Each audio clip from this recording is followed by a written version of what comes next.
জয় যিশু।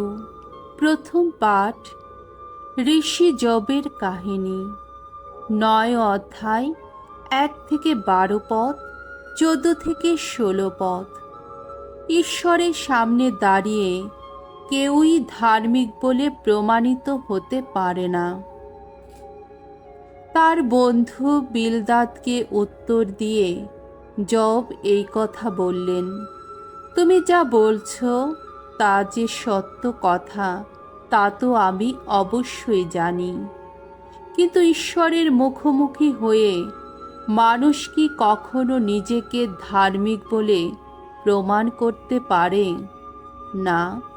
কেউ যদি তার সঙ্গে তর্ক করতে চায় তবে তার 1000 কথার উত্তরে সে তো একটি কথাও বলতে পারবে না। তার প্রজ্ঞা সে তো সুগভীর, তার শক্তি সে তো সীমাহীন। তার বিরুদ্ধে রুখে দাঁড়িয়ে কেই বা কবে পেয়েছে নিস্তার?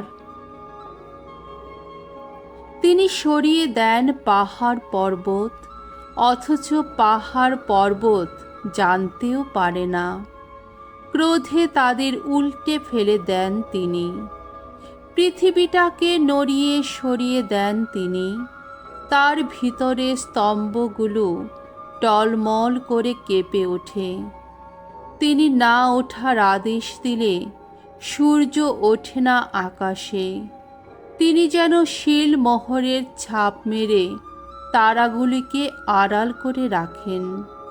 তিনি একা তিনিই আকাশকে বিস্মিত করেছেন। সমুদ্রের ঢেউ তিনি পায়ের তলায় মারিয়ে চলেন। সপ্তর্ষি ও কালপুরুষ তারই রচনা।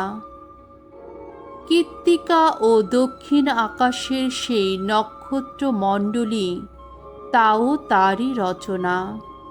তিনি যা কিছু করেন তা মহান, ধারণার অতীত। অপরূপ তার কীর্তি যত, গণনার অতীত।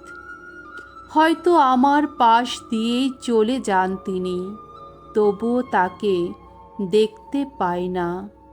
চুপি চুপি চলে যান, আমি তাকে লক্ষ্যই করি না। তিনি যদি কোনো কিছু ছিনিয়ে নিয়ে যান, তাকে বাধা দেবে কে? কেই বা বলবে তাকে, এ কি করছো তুমি? তাহলে আমি বা তার কথার উত্তর দিতে পারবো কি করে? কি করেই বা যুক্তি সাজিয়ে তার সঙ্গে কথা বলবো আমি? আমি ধার্মিক হলেও তো তার কথার উত্তর দিয়ে কি বা লাভ হবে? আমার বিচারক যিনি, তার কাছে দয়া ভিক্ষা ছাড়া আমার তো অন্য গতি নেই। আমি যদি ডাকি আর তিনি যদি উত্তরও দেন, তবুও কি করে মানব আমি আমার মিনতি তিনি কানে তুলেছেন? প্রভুর বাণী। ঈশ্বরকে ধন্যবাদ। শাম সঙ্গীত, 88 অধ্যায়, 9 থেকে 14 পদ। ধো, তোমার কাছে যাই যেন প্রভু আমারই প্রার্থনা। ওগো ভগবান, প্রতিদিন তোমাকে আমি ডাকি। তোমার দিকে দুটি হাত বাড়িয়ে মিনতি জানাই আমি। যত অপরূপ কীর্তি তোমার, সবই কি মৃতদেরই কল্যাণে? ওগো, ওই সব ছায়া মূর্তি কি কখনো গাইতে দাঁড়ায় তোমার গুণগান? সমাধিতে কেউ কি শোনায় তোমার মহাকরুণার কাহিনী? ধ্বংসভূমিতে কেউ কি কখনো বলে কত বিশ্বস্ত তুমি? ওই ঘন তমস্যার গভীরে, হায়রে, কখনো কি জানা যায় মহা অপরূপ তোমার কীর্তি কথা? বিস্মরণের দেশে কি কখনো এই কথা জানা যায় কত ধর্মময় তুমি? ওগো ভগবান, তোমার দিকে ফিরে বারবার ডাকি আমি। সকাল হতেই তোমার চরণে মিনতি জানাই। ওগো ভগবান, আমায় তুমি কেনই বা অমন ভাবে ঠেলে দিচ্ছ দূরে? তোমার শ্রীমুখ কেনই বা আমার সামনে থেকে আড়াল করে রাখছ তুমি? বাণী বন্দনা। জয় জয় প্রভুর জয়। প্রভু যীশু আমাদের ভালোবেসে হলেন অনুগত, মৃত্যু বরণেও, আহা ক্রুশে মৃত্যু বরণেও। তাই ঈশ্বর তাকে করেছেন পরম মহিয়ান, দিয়েছেন সেই নাম, সকল নামের শ্রেষ্ঠ যে নাম। জয় জয় প্রভুর জয়। মঙ্গল সমাচার।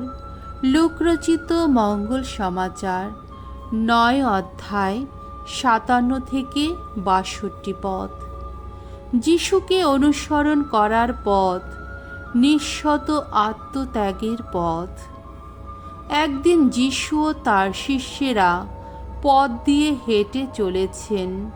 এমন সময় একজন লোক যিশুকে বলল, আপনি যেখানেই যাবেন আমি কিন্তু সেখানেই আপনার সঙ্গে সঙ্গে যাব।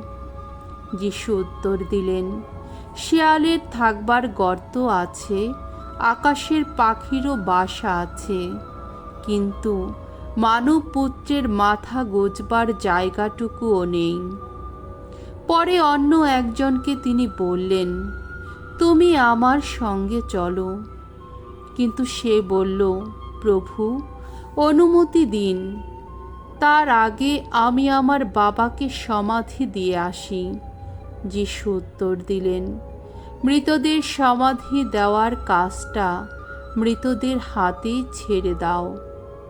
তুমি বরং যাও, ঐশ্বর রাজ্যের বার্তা সকলকে গিয়ে জানাও। পরে আর একজন যিশুকে বলল, আমি আপনার সঙ্গে সঙ্গে যাব প্রভু, শুধু অনুমতি দিন, আমি আগে আমার বাড়ির সকলের কাছ থেকে একবার বিদায় নিয়ে আসি। যিশু তাকে বললেন, একবার লাঙ্গলে হাত দিয়ে যে কেউ বারবার পেছন দিকে ফিরে তাকায়, সে ঐশ্বর রাজ্যের উপযোগী মানুষ নয়। প্রভুর মঙ্গলময় বাণী। খ্রিস্ট প্রভু তোমার প্রশংসা হোক।